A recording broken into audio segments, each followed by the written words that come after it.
how do you keep developing at gas vessel production? Is it all increased durability, increased efficiencies? Essentially, what's next for you guys?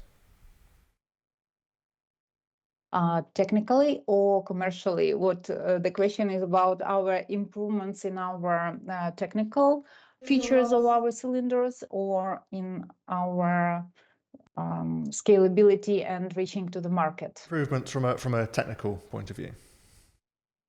From the technical point of view, we are already perfect. I'm joking.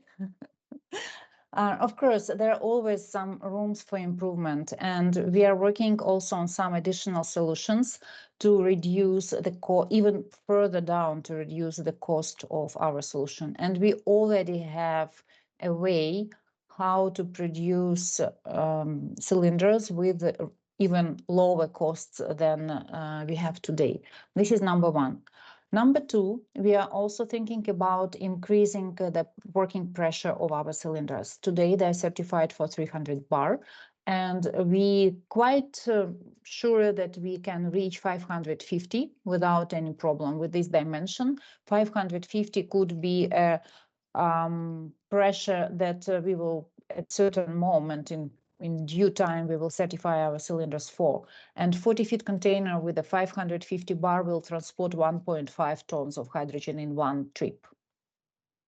So this is our way forward. Fantastic. And you've answered Tom's technical question, but I've got to ask, okay, what's next on the commercial roadmap, the wider horizon? We already approved to start sales of our cylinders for the fixed storage of hydrogen and other industrial gases. What does it mean, fixed storage? We can sell our cylinders to the projects where you do not need to move gas, but you need to store it.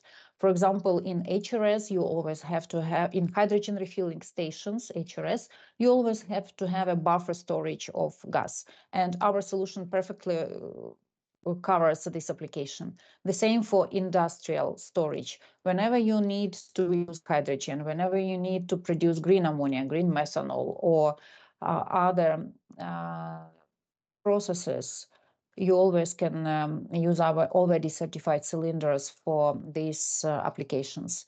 We are in the very, very final stage to get approval for the movable application, as Stavros mentioned and described in his part. We are working with Italian Ministry of Transportation to have ADR approval, and we are absolutely confident that we will have it in a couple of months. This is our next step to start also to sell cylinders to the hydrogen delivery. Additionally, when I mentioned fixed application was HRS and industrial storages onshore on the ground, but we already approved and we already can have a fixed on ship, fixed on barge cylinders. So we can already start a commercial sales to the applications where the hydrogen needs to be hydrogen or other industrial gases needs to be transported by ship, and our cylinders can be fixed on ship. And in a couple of months, we will already be able to have a movable containers on ship.